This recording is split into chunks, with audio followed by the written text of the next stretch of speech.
891.com. Seguinos en Facebook y Twitter como CRC891 Radio y en Telegram como Noticias CRC.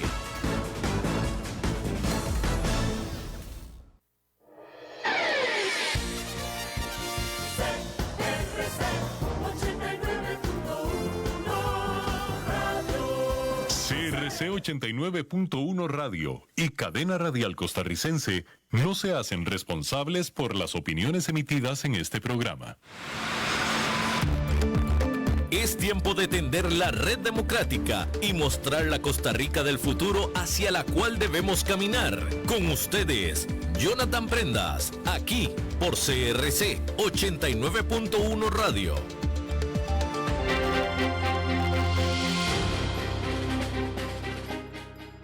Saludos, ¿qué tal? Muy buenos días tengan todos ustedes. Bienvenidos a un nuevo programa de Red Democrática. En esta semana que muy especialmente estamos abordando temas que nos deberían de llamar a la conciencia, que nos deberían de poner a reflexionar, porque de eso depende no solo el presente cercano, del presente no inmediato el hoy, sino tal vez el mañana, el resto de este año, sino más que todo a mediano y largo plazo. Es decir, le incumbe a nuestros hijos y a nuestros nietos. Por eso hay que tener mucha prudencia para poder establecer hojas de ruta, la luz larga con la cual podemos desarrollar a Costa Rica, y para eso estamos invitando a 3 especialistas de muy alto valor para poder ver qué está pasando con Costa Rica, qué direcciones hay que ajustar en el horizonte para poder tener un muy buen fruto de desarrollo, y qué está pasando en el resto del planeta que nos puede llamar la atención, y así pues tomarlo como insumo y tomar decisiones más precisas, más exactas, más prudentes y más inteligentes. El día de ayer estuvimos con Juan Manuel Tirado Molina. El día de hoy, como ya lo ven quienes están acompañándonos por plataformas digitales, @CRC89.1 Radio y @Jonathan Prendas, pues está con nosotros don Rodrigo Cubero, expresidente del Banco Central de Costa Rica, actual consultor internacional, que pues lo hemos invitado no solo por su amplio conocimiento, sino también porque en este momento es de las personas de mayor valor que están recorriendo el mundo y que están viendo qué está pasando en el resto del planeta, en donde tenemos que tener una interconexión muy alta, muy fidelizada para poder tomar decisiones en el país que nos lleven a buen puerto. Y a quienes están en el 89.1 FM para todo Costa Rica, pues a partir de ahora van a escuchar la voz de don Rodrigo Cubero también, junto con la de este servidor, para poder conversar de cuál debería ser el modelo de desarrollo que tendría que seguir Costa Rica para tener éxito en el futuro. Don Rodrigo, bienvenido a esta, que usted sabe, de su casa, Red Democrática. Muchísimas gracias, Jonathan. Muy buenos días y muy buenos días a todos los que nos siguen. Muchas gracias por esta oportunidad, Jonathan, de compartir con ustedes esta mañana. No, más bien gracias a usted, Rodrigo. Yo sé que es una persona muy ocupada, una persona que pues está desarrollando muchos proyectos, y tenerlo calce con estas entrevistas pues es impresionante el valor que nos puede sumar. Don Rodrigo, en los últimos años, las últimas décadas, hemos tenido varios ajustes en el modelo de desarrollo, en la forma en que hemos querido sacar al país adelante y en la forma en la cual nos hemos integrado en los mercados internacionales. A priori, antes de empezar a ver el futuro, ¿cómo ve usted ahorita Costa Rica versus lo que usted a diario ve a nivel internacional con cada uno de sus trabajos, sus asesorías, sus cursos, sus consultorías que hace a nivel internacional? Muchas gracias, Jonathan. En realidad, puesto en el contexto internacional y ciertamente puesto en el contexto histórico de nuestro propio país, me parece que el modelo de desarrollo por el que el país optó hacia mediados y finales de los 80s y que hemos venido, desarrollando y mejorando en algunos aspectos, ha sido un modelo exitoso, ha sido un modelo que le ha permitido a Costa Rica crecer a tasas altas, ha sido un modelo que le ha permitido a Costa Rica atraer una inversión extranjera directa muy diversificada en productos, en mercados. Es un modelo que le ha permitido a Costa Rica crear una gran cantidad de nuevas industrias. Recordemos que a principios de los 80s las exportaciones dominantes de Costa Rica eran el café y el banano, también el azúcar y la carne, digamos en tercer y cuarto lugar, pero claramente era un país dominado por la exportación de productos agrícolas, muy sujetos a vaivenes en los precios internacionales, tremendamente sujetos también y vulnerables a choques de producción por razones climáticas, por razones de pestes, etc. Entonces, un país con una volatilidad de sus ciclos económicos muy alta. A partir de los 80s, el país empieza a promover la inversión extranjera directa y la exportación de productos no tradicionales a mercados no tradicionales. Empezamos a exportar a una cantidad enorme de mercados con productos nuevos. Empezamos con, digamos, productos de bajo valor, típicamente la maquila textil. Costa Rica entonces se dedicó a producir, digamos, prendas de vestir que eran esencialmente ensambladas en el país, maquiladas en el país, con, digamos, telas y cortes importados de otros países, se maquilaban, se cosían en el país y se reexportaban. Esto produjo muchos empleos, pero relativamente bajo valor agregado. Poco a poco fuimos subiendo en la cadena de valor. En los 90 empezamos a cambiar de la maquila textil a la maquila eléctrica, entonces empezamos ya a ensamblar productos eléctricos en lugar de simplemente productos textiles. Eso requería ya cierto nivel de destreza mayor, cierto nivel de inversión mayor por parte de las empresas, lo cual generaba, digamos, un efecto multiplicador de encadenamientos en el país más importante. Y una huella salarial más importante, y poco a poco fuimos migrando hacia productos cada vez más elaborados, y por supuesto aquí un hito importantísimo fue la atracción de Intel, que se dio a partir del año 96, me parece que la decisión final de Intel se toma en el año 97, para los jóvenes esto parecerá una historia antigua, pero para otros es una historia relativamente reciente. Yo ya estaba en el mercado laboral, o sea, yo estaba trabajando y me tocó justamente asesorar a Intel en ese proceso, y fue una decisión muy interesante. A partir de ahí, Costa Rica empieza a sofisticar cada vez más su oferta exportadora, y pasamos entonces a la producción de microchips, de microprocesadores. La avenida de Intel atrajo una cantidad enorme de empresas en el sector de alta tecnología. Fue primero una empresa que requería empresas satélites a su alrededor para poder proveerse de los insumos que necesitaba, y en segundo lugar dio un efecto señal de que el país tenía la capacidad de albergar una empresa de esa capacidad, de esa dimensión, y que tenía la capacidad de hacerlo en una forma exitosa. Y entonces nos generó mucho, digamos, un atractivo enorme desde ese momento por parte del sector tecnológico.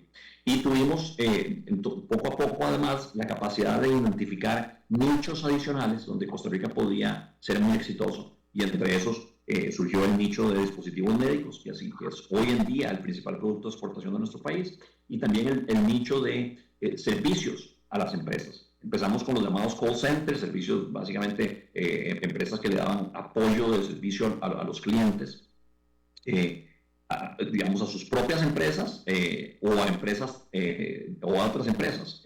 Y ciertamente de ahí empezamos a evolucionar en la cadena de servicios hacia servicios corporativos cada vez más sofisticados. Hoy en día digamos, Costa Rica es una potencia realmente exportadora de servicios corporativos de la más amplia gama, de la más amplia y diversa gama. Por ejemplo, servicios contables, servicios legales, servicios de recursos humanos, servicios de logística, servicios de análisis de datos, servicios de tecnología de la información en general, servicios de desarrollo software, etc. Somos una verdadera potencia en ese sentido, porque esta industria ha crecido mucho más rápidamente en Costa Rica que en otras partes del mundo, y ciertamente ha crecido más rápidamente que otras industrias en Costa Rica, incluso que la de dispositivos médicos. La industria que ha crecido más rápido dentro de las zonas francas es justamente la de exportación de servicios. Pero, Jonathan, este ha sido un modelo muy exitoso, como decía, en cada vez irnos sofisticando más en nuestra oferta exportadora y diversificándola cada vez más en productos y mercados. También ha tenido baches, y uno muy claro es que no hemos logrado los encadenamientos de este sector muy exitoso, que ha sido el sector de empresas, sobre todo extranjeras, operando en zona franca hacia el mercado externo, de que no hemos logrado que ese sector tan dinámico se encadene, se empate, se conecte con el resto de la economía nacional, lo que llamamos el régimen definitivo, las empresas fuera de zona franca, y que todavía hoy en día representan el 85% de la producción nacional, de una forma tan clara y tan exitosa como quisiéramos. Y por lo tanto, hemos tenido en Costa Rica un fenómeno que los economistas llamamos de dualidad, donde hay un sector muy dinámico creciendo muy rápidamente, y el resto de la economía creciendo a tasas muy moderadas, no generando suficientes empleos y sobre todo no generando empleos de calidad. Tenemos un enorme problema de alto desempleo y alta informalidad en el sector. Fuera de zonas francas prevalece la informalidad y ciertamente los empleos que se están generando en ese sector informal son de menor calidad, en el sentido que son mucho más precarios, pagan salarios mucho más bajos y por supuesto las personas que están en el sector informal no tienen la ventaja de estar asegurados por definición y no tienen consecuentemente la cobertura del seguro social en salud y pensiones. Todo esto nos apunta a una ruta que tenemos que seguir hacia adelante y la ruta, en resumen, Jonathan, es seguir profundizando este modelo que ha sido muy exitoso, pero asegurar que conecte ese modelo con el resto del país. Y aquí me refiero ya no solo a las empresas que están fuera de zona franca, sino sobre todo que conectemos a los regímenes más dinámicos, a los sectores más dinámicos con las zonas más aisladas del país y donde tenemos realmente problemas sociales y económicos serios. Me refiero a las zonas costeras y a las zonas fronterizas de Costa Rica. Rodrigo, en este análisis que usted hace, muy atinado desde los 80s, con el punto de quiebra con Intel, que perfectamente muchos lo podemos recordar, y lo que atrajo a partir de ahí en el sistema de producción, nos hace hacer varias reflexiones. Del encadenamiento que usted habla, yo creo que ya es más que conocido. El problema, a todos creo que lo estamos viendo, el asunto es que no hemos logrado, como usted bien dice, ponerle el parche al sistema operativo para poder seguir avanzando.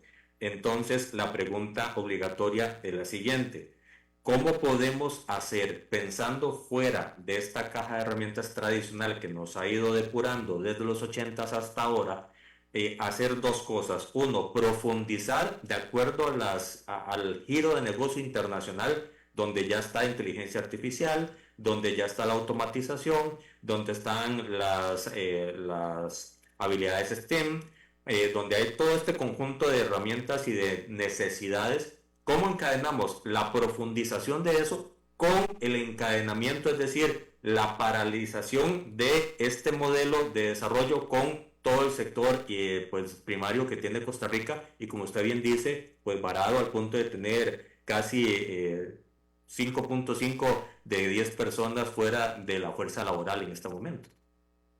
Sí, y entonces eso pasa por precisamente por dos puntos esenciales que mencionabas, Jonathan. El primero es seguir profundizando lo que estamos haciendo bien, es decir, no podemos descuidar la gallina que hasta ahora nos ha puesto los huevos de oro, que es justamente la capacidad de atraer esa inversión extranjera directa y seguir diversificando la oferta exportadora y los mercados hacia los que exportamos, porque en esa diversificación justamente radica también una de las grandes ventajas de este modelo de desarrollo que ha seguido Costa Rica, y es que ya no dependemos de un solo producto ni de un solo mercado. Entonces nuestra economía se ha vuelto mucho más resistente, o algunos llamarían resiliente, a choques.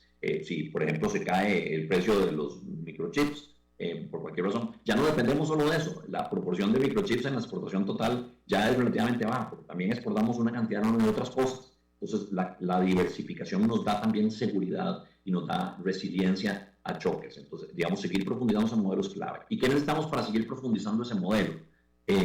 Bueno, en primer lugar, resolver algunos de los cuellos de botella que el país está encontrando para seguir atrayendo inversión extranjera directa. Lo primero es la formación de talento.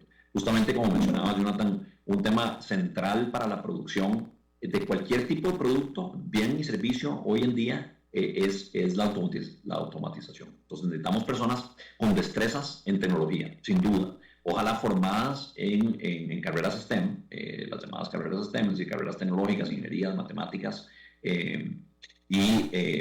también cada vez pesan un poco más las carreras de creatividad, diseño gráfico, diseño en general, y combinar la producción de esos talentos también con el bilingüismo. La capacidad de hablar inglés fundamentalmente, pero otros idiomas también, es una herramienta crítica para poder participar de este modelo de desarrollo muy dinámico. Entonces ha habido claramente, Costa Rica había formado durante décadas un talento humano muy bueno que le permitió atraer justamente esta inversión extranjera directa. O sea, este modelo no se constituyó de la nada, se construyó sobre la base de una serie de pilares que Costa Rica había venido trabajando desde el siglo XIX.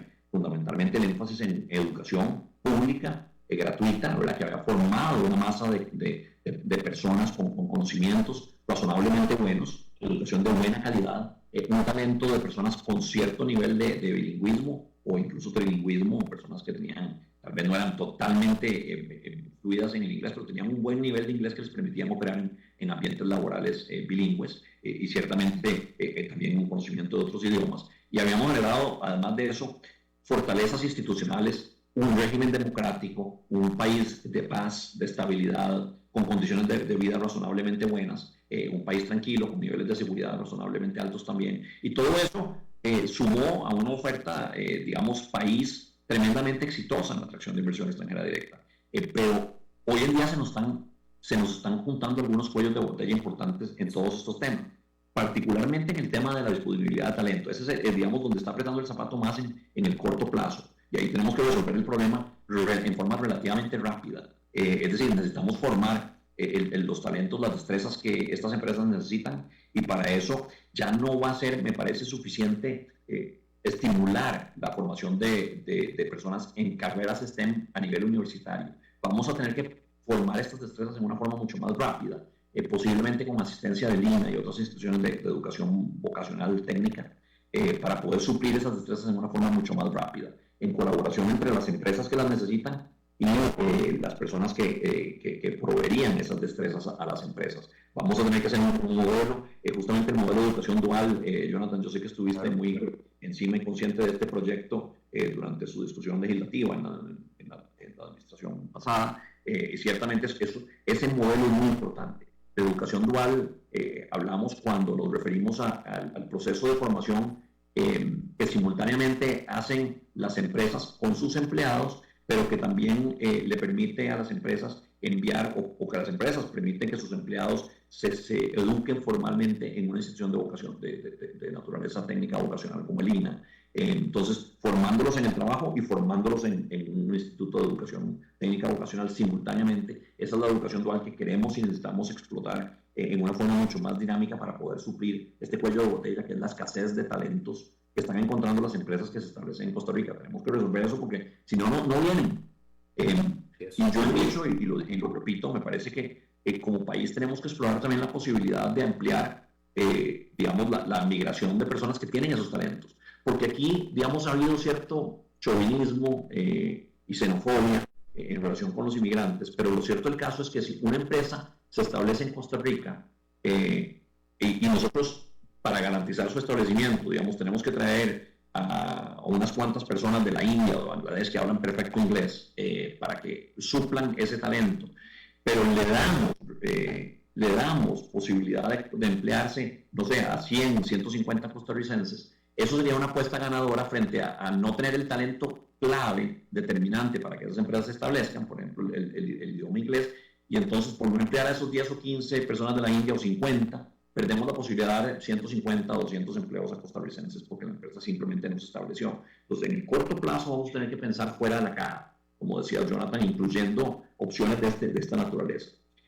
Otro tema ya más a mediano plazo que preocupa muchísimo es el tema de la seguridad. Una de las razones fundamentales por las que las empresas se establecen en Costa Rica, a pesar de que somos un país caro, ojo, que las empresas están conscientes de que somos un país caro para operar, es que hemos tenido claramente un régimen democrático de paz, de estabilidad y de relativa seguridad para que las empresas operen y para que se vengan a vivir acá sus principales ejecutivos, ¿no? Con sus familias.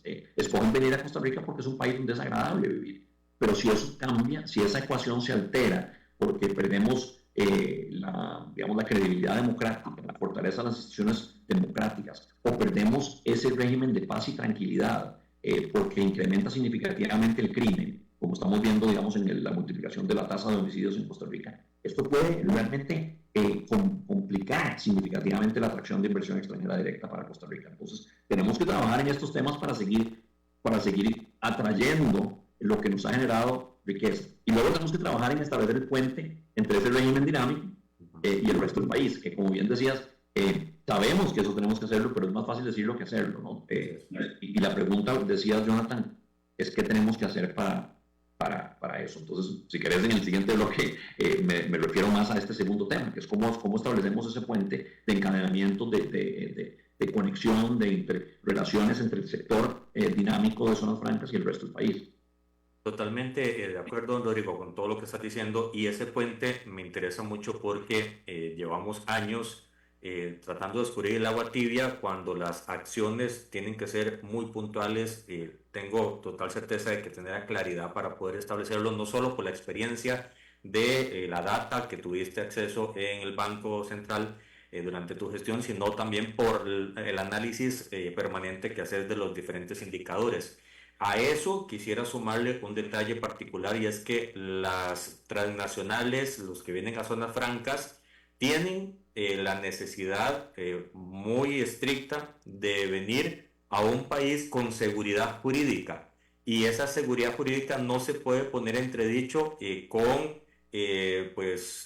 argumentaciones o con hechos, ya sea seguridad, ya sea salud, ya sea educación, ya sea político democrático, de poner en tela de duda de que somos sólidos, de que somos estables y que somos consecuentes con nuestra historia y con nuestro legado democrático, me parece. De acuerdo. Primero, tenemos que trabajar en seguir fortaleciendo las instituciones democráticas. Segundo, no deberíamos introducir, digamos, retóricas que sugieran que Costa Rica no tiene esa estabilidad y esa, digamos, institucionalidad democrática que sí tiene. O sea, no solo debemos trabajar en fortalecer esa institucionalidad y en defenderla y protegerla, sino también tenemos que asegurarnos que no tengamos lo que llaman en inglés fuego amistoso, es decir, que nosotros mismos nos disparemos en los pies sugiriendo urbi et orbi, ¿verdad? A nosotros mismos y al resto del mundo que nuestra democracia no sirve. Eso ciertamente no hace sino espantar a la inversión que quisiéramos más bien atraer. Entonces tenemos que ser muy cuidadosos en eso, sin lugar a dudas. Y es muy importante mantener esa ecuación, esa parte fundamental de la ecuación que decía yo, que es la paz y la estabilidad democrática, y como decías, el régimen de derecho y la seguridad jurídica, que es fundamental en la operación de cualquier empresa, extranjera y doméstica. Entonces, y justamente esto me permite pasar al otro tema, que es cómo hacer esta conexión entre el sector dinámico de las zonas francas y el resto del país. Bueno, aquí hay dos cosas. Primero, tenemos que establecer este régimen de zonas francas, tenemos que darle más presencia en las zonas deprimidas del país, especialmente en las zonas fuera de la gran área metropolitana. Aquí, digamos, se ha venido haciendo un esfuerzo, Cindy había venido haciendo un esfuerzo de muchísimos años. No es fácil, pero para que las empresas de zona franca quieran establecerse fuera del área metropolitana, tenemos que darles las facilidades que requieren para poder operar fuera de zonas francas, porque no es porque simplemente les demos una ventaja tributaria que se van a establecer ahí. Nada ganan ellas con una ventaja tributaria si no tienen suficientes servicios de salud, suficientes servicios de educación para sus empleados, si no tienen servicios de conectividad y servicios de electricidad para poder operar bien, si no tienen carreteras que les den acceso a puertos y aeropuertos, si no tienen en general las condiciones productivas para poder operar exitosamente fuera del área metropolitana. Entonces nada ganamos con darles una ventaja tributaria, que es, digamos, el modelo en que habíamos confiado, que solamente dándoles alguna ventaja tributaria adicional a la que las empresas operando dentro del área metropolitana ya por sí tienen, que con eso íbamos a conseguir que se fueran para regiones fuera del área metropolitana. No es suficiente. Necesitamos además suplir a esas empresas de toda esta red de servicios fundamentales para su operación. Servicios, de nuevo, salud, educación, conectividad, infraestructura, puertos, aeropuertos, accesos, calidad de vida y, por supuesto, también seguridad, que hablábamos ahora, es decir, un clima de seguridad y tranquilidad. Eso es fundamental para que ellas puedan operar bien en esas zonas más deprimidas. Y, por supuesto, también necesitamos que encuentren talento en esas regiones. Y hay dos cosas que encuentren talento en esas regiones, digamos, en las regiones fuera del área metropolitana. Uno es, por supuesto, formar ese talento directamente ahí, y otro es generar las condiciones en esos lugares para que el talento que ya existe en el resto del país se traslade a esas zonas más deprimidas y de esa forma tenga un efecto multiplicador sobre las poblaciones locales. Creo que tenemos que trabajar en las dos cosas, es decir, tenemos que trabajar en hacer las regiones fuera del área metropolitana más atractivas para que la gente se establezca ahí, y también formar talento directamente en esas zonas. mejorando la calidad de la educación y proveyéndolas de los servicios básicos que, así como son fundamentales para que operen las empresas, son fundamentales para que las personas que viven en esas regiones adquieran las destrezas y los talentos que necesitan, incluyendo, por supuesto, la conectividad, la disponibilidad de servicios básicos de salud y educación. Una educación no solo ya formal, primaria, secundaria e incluso universitaria, sino también educación técnica y vocacional muy orientada a la provisión de las destrezas que estas empresas de zona franca están necesitando, ¿no? Entonces, eso requiere una serie de intervenciones del sector público. Necesitamos un sector público muy conectado con la priorización de este tipo, con la priorización de la provisión de este tipo de servicios y facilidades que necesitan las empresas para operar y que necesitan las personas para poder prestarles los servicios y las destrezas que esas empresas están demandando. Rodrigo, ¿crees que Costa Rica está fortalecido para ese espacio de mejora que estás planteando? Me recuerdo que cuando estábamos en la discusión de llevar zonas francas fuera del gran área metropolitana, todos estábamos en sintonía de lo que decías, de dar beneficios fiscales, y todos veíamos por dónde para poder atraer y seducir a empresas que ya no solo estuvieran en los clústeres del gran área metropolitana, sino que salieran y se fueran para un Siquirres, para un Limón, para un Punta Arenas. Yo me acuerdo como hoy los distintos diputados de las zonas costeras decir que vengan para mi zona, que vengan para la mía. En ese momento el tema era lo fiscal. En este instante ya no parece ser lo fiscal, aunque cualquier colón que se quiera estar moviendo, obviamente Hacienda va a querer atraparlo como parte de su esquema de negocio, y eso lo vamos a ver la próxima semana. Pero en este momento el tema va por lo que estás planteando, esa seguridad social en la cual las empresas van a apostar por invertir en diferentes zonas y que en este instante no pareciera que las podamos ofrecer. Por eso te pregunto si estamos lo suficientemente fuertes como para ofrecer esa carpeta de promoción, o si vamos a pasar algunos años tratando de encontrar de nuevo el rumbo para hacer estas inversiones públicas, para encontrar el nivel educativo y para poder seguir atrayendo inversiones de las nuevas inversiones que hablábamos, que ahora se están gestando a nivel internacional, y que para eso lo clave es la inversión en conectividad y telecomunicaciones, que seguimos muy atrasados en ese tema, en la parte de 5G. Y aquí, digamos, la pregunta es si estamos en posición suficientemente fuertes como para poder dar ese tipo de incentivos. Jonathan, pasa por dos cosas. Primero, reconocer que el país ya logró, digamos, poner la situación fiscal en ruta de solución. No estamos enteramente en el puerto final, no hemos llegado a casa, estamos todavía de camino, pero ciertamente vamos en la dirección correcta. Digamos que ya pasó la tormenta. Ya pasó la peor tormenta, ya pasamos la peor parte de la crisis, que fue justamente las consecuencias de haber postergado como país la solución que todos sabíamos que necesitábamos, y la irresponsabilidad de algunas administraciones que simplemente patearon la bola para adelante, hasta que la bola se hizo una bola de nieve que amenazaba con atropellarnos y matarnos a todos, ¿no? Una crisis fiscal realmente en ciernes que tuvimos realmente que parar gracias a la reforma fiscal de diciembre del 2018. Con esa reforma fiscal hemos logrado ya resolver lo que yo siempre he dicho, era el problema más urgente, no necesariamente el más importante. El problema más importante es cómo llevarle bienestar a las familias en Costa Rica, a todas las familias, en todas las partes del país. Pero teníamos un problema urgente de resolver. Yo ahí siempre uso la metáfora de que ¿qué pasa cuando tenemos un toro metido en una cristalería?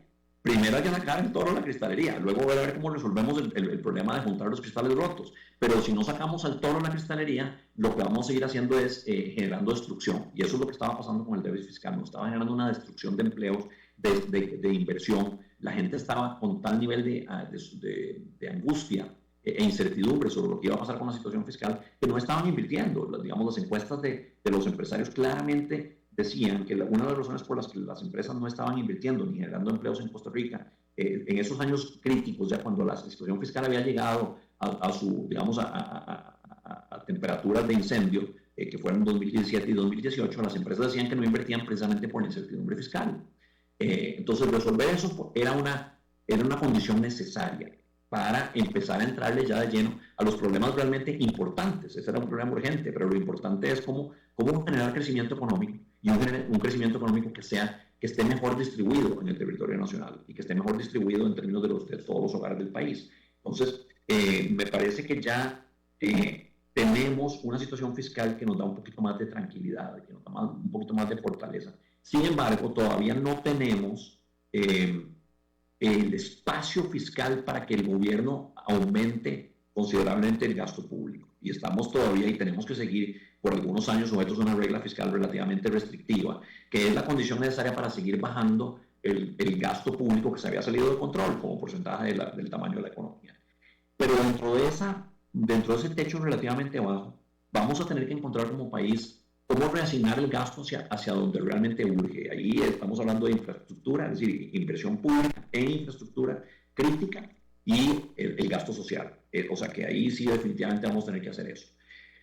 Habiendo hecho eso, yo creo, sin embargo, que en un país donde la situación fiscal está en curso de resolución, pero no está enteramente resuelta, podemos incurrir el costo de oportunidad, le llamamos los economistas, de proveer incentivos fiscales a empresas que se establezcan fuera de zona franca, que se establezcan en zona franca fuera del área metropolitana, porque esas empresas pueden generar un efecto multiplicador que en última instancia va a beneficiar a la hacienda pública. O sea, sus efectos sobre el crecimiento de las zonas en las que se establecen va a generar suficientes empleos que esos salarios van a pagar al final impuestos sobre la renta. Entonces, vamos a generar ingresos para la hacienda pública, tal vez no directamente por la vía del impuesto sobre la renta corporativa de las empresas que están operando ahí, pero sí a partir de los impuestos que generan indirectamente los empleos que se están creando y empleos de calidad con salarios relativamente buenos en esas zonas. Entonces, la hacienda pública también se va a beneficiar en el mediano plazo del establecimiento de estas empresas fuera del área metropolitana, con lo cual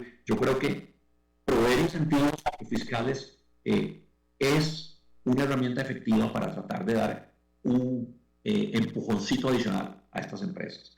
Pero como decía, no es suficiente, eso lo sabemos, no es suficiente. Creo que sí va a ser importante. Es discutible si es estrictamente necesario, pero me parece que es importante darles esos incentivos, pero claramente no es suficiente porque necesitamos proveer esa otra red de servicios y de facilidades que las empresas necesitan para operar. Y claramente también necesitamos asegurar que dispongan del talento en esas zonas actualmente deprimidas, las zonas fronterizas, las zonas costeras del país.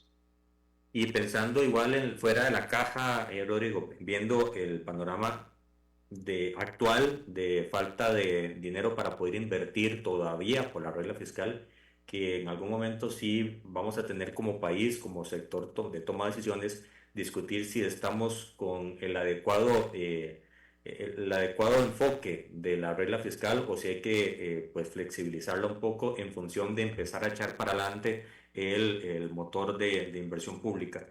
Pero con este escenario tenemos que ver otras alternativas.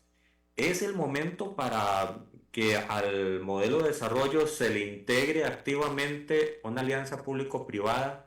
Es el momento para poder pensar en otras formas de financiar esta inversión urgente, sin la cual no podemos sacar al país adelante, como bien nos estás explicando, porque la exención fiscal o los beneficios fiscales no son la panacea, no es suficiente, y tenemos un déficit en ciertas cosas, desde infraestructura vial, telecomunicaciones, educación, salud, seguridad, la misma receta que llevamos dando en los últimos meses y años.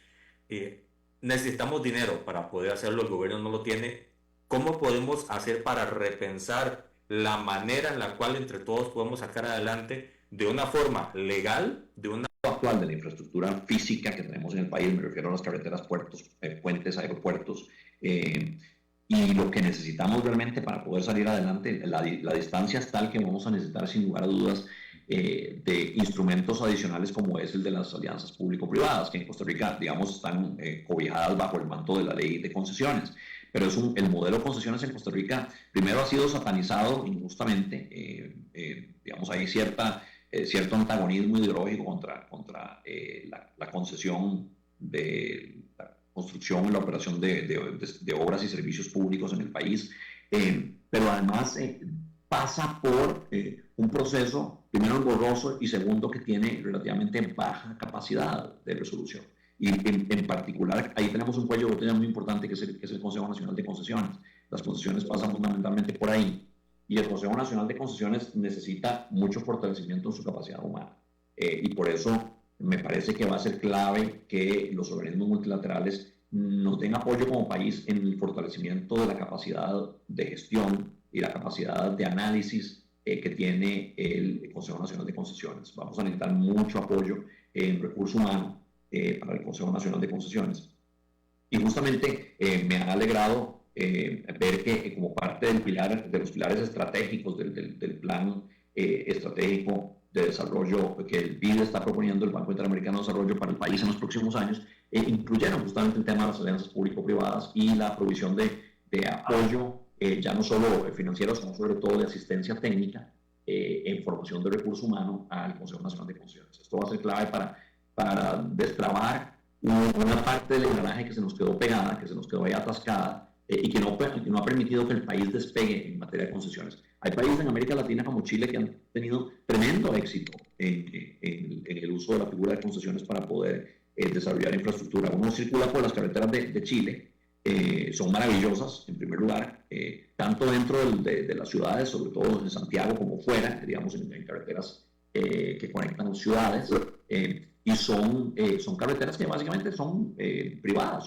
fueron construidas bajo el modelo de concesiones, y casi todas tienen peaje. A la gente no le gusta pagar peaje, pero bueno, es el precio que tenemos que pagar si no queremos pagar más impuestos para que construyan más carreteras directamente con los fondos del Estado. Entonces, una forma directa de costear esto y que le caiga a quien usa el servicio es que el que pague peaje que usa la carretera. Y me parece que esa es una forma que ha sido, digamos, muy exitosa en otros países y que Costa Rica ciertamente tiene que explorar. Entonces, las alianzas público-privadas, como quiera que se dé, digamos, el modelo de financiamiento con mayor o menor subsidio estatal en algunas obras, inevitablemente tiene que haber subsidio del Estado. Por ejemplo, esa es la conclusión en el caso del tren urbano. Todos los, digamos, sistemas de transporte público urbanos, los metros de todas las ciudades en el mundo tienen un componente de subsidio del Estado, o del municipio, o de la provincia, o en todo caso del gobierno local, o del gobierno federal o nacional.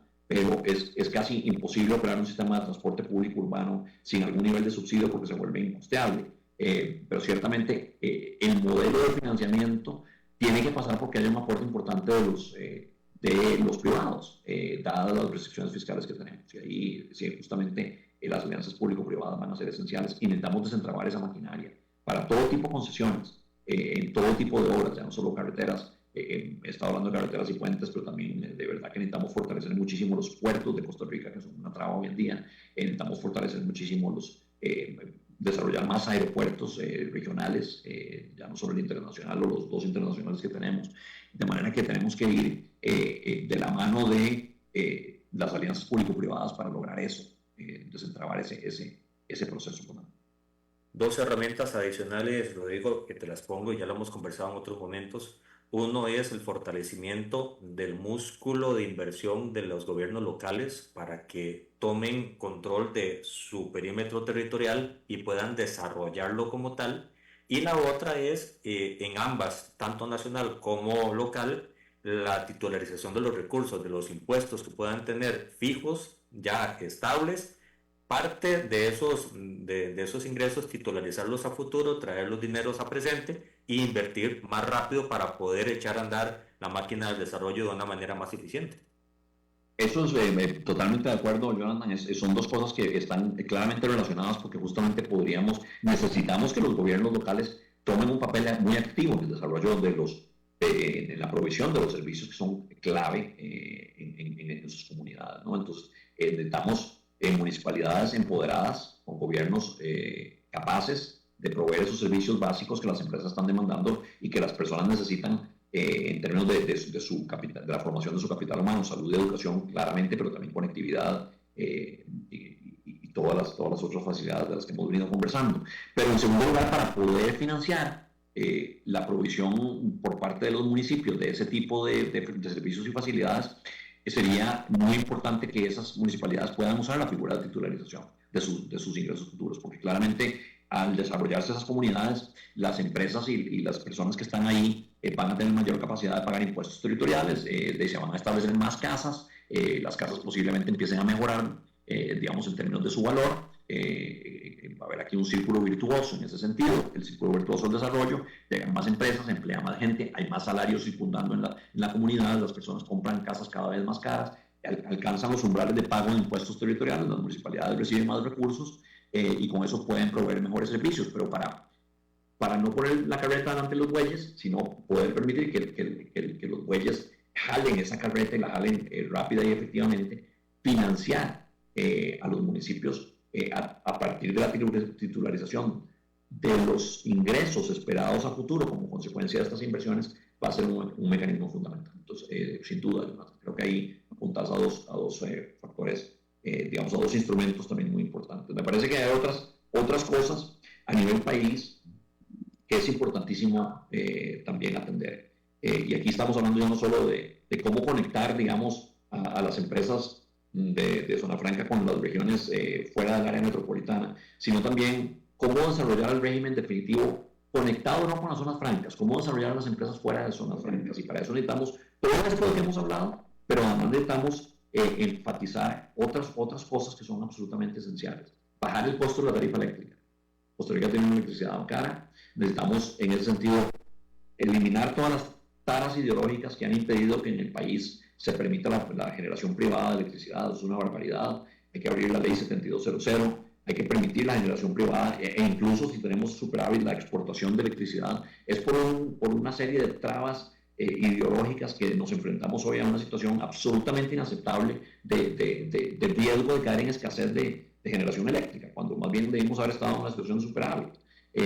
Entonces, por la incapacidad del ICE de ver más allá de sus propios intereses y de pensar al país como país, se han opuesto radicalmente a la generación privada de electricidad y esto nos está pasando una factura muy importante. Tenemos que abrir el mercado eléctrico, eso nos va a ayudar a bajar el costo de generación. Tenemos obviamente que enfocarnos en bajar también el costo de emplear trabajadores. En Costa Rica es muy caro emplear trabajadores y esto ha generado un altísimo nivel de informalidad. Entonces, vamos a tener que repensar el modelo de seguridad social, es algo que hemos conversado, Jonathan, en otras ocasiones. Esto es clave para el desarrollo del país en general y sobre todo del bienestar de las personas, porque en la medida en que en Costa Rica hemos ido encareciendo las empresas sustituyen trabajadores por maquinaria, es decir, tienen un incentivo para no usar mucha mano de obra y en segundo lugar para no usarla, para no asegurar a sus trabajadores. Entonces las empresas que así contratan trabajadores los mantienen informales, muchas empresas, y las empresas que se mantienen informales porque no tienen la capacidad de asegurar a sus empleados, que simplemente no tienen la escala para hacerlo, desafortunadamente caen en un círculo vicioso. Pagan malos salarios porque no pueden crecer demasiado y no crecen porque si crecen saben que les caen encima los inspectores de la caja, los inspectores laborales, del Ministerio de Trabajo, los inspectores de la Hacienda Pública, de la Dirección de Tributación, y entonces se mantienen subóptimamente pequeñas. Entonces tenemos un montón de microempresas operando en la informalidad que realmente nunca llegan a alcanzar la escala, el tamaño que les permite alcanzar eficiencias y de esa forma producir mejores bienes y servicios y pagar mejores salarios.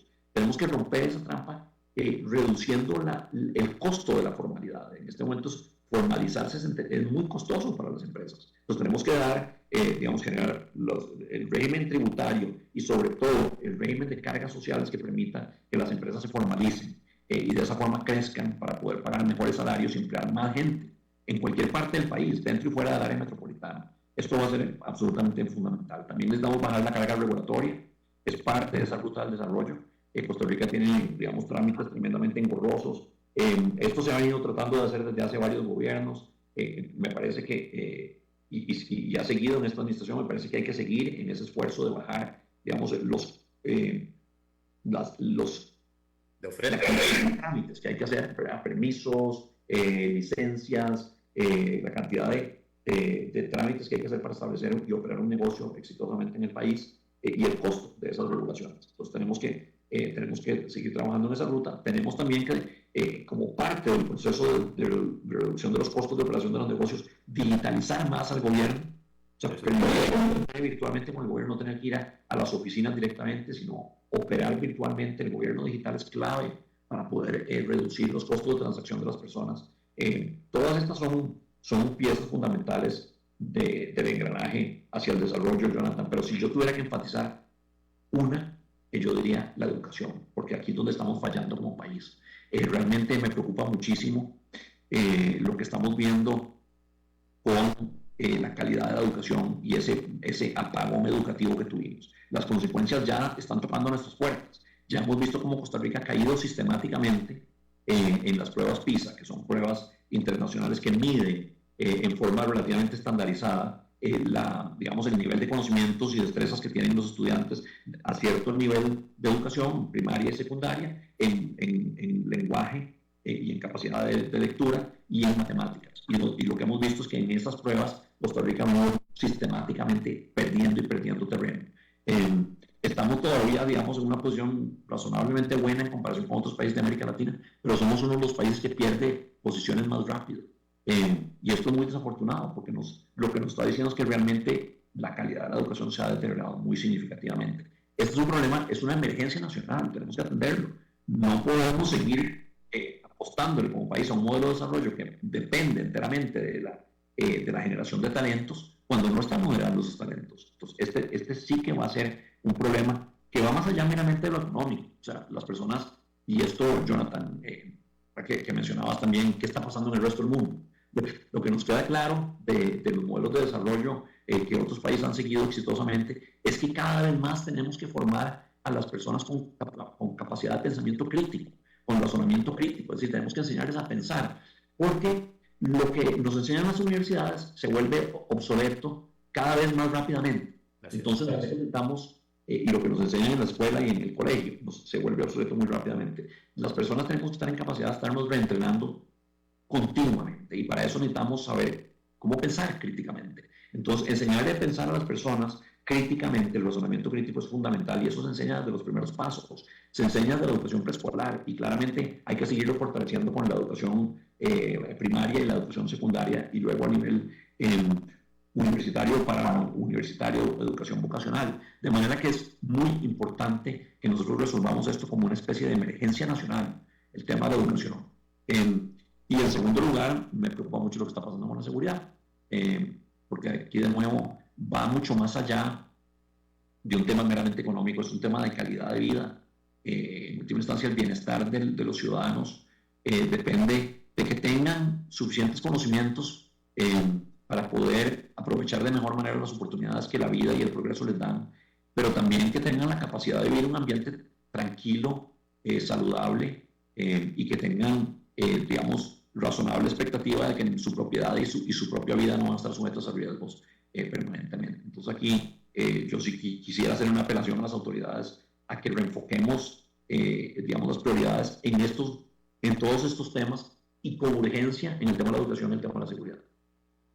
Rodrigo, has hecho un resumen muy sólido y muy claro de la realidad del país, y solo queda preguntar si vos, que estás afuera muy frecuentemente y hablas con entidades y con organismos y con otros consultores que nos ven a diario y son parte de las métricas que estudian, afuera nos ven con lo estable que nosotros creemos que estamos, o afuera nos ven con esto último que estás diciendo de somos el país que más rápido está perdiendo posiciones, y ya están empezando a ver al vecindario alrededor de Costa Rica, a ver a dónde se pueden instalar empresas y a dónde se puede crecer, porque aquí no vamos a la velocidad a la cual deberíamos de ir. Nos ven de las dos formas, es decir, nos ven de forma integral, nos ven con todos los defectos y virtudes que tenemos, ¿no? De manera que no podemos esconder con retórica los baches y los problemas y las lagunas y las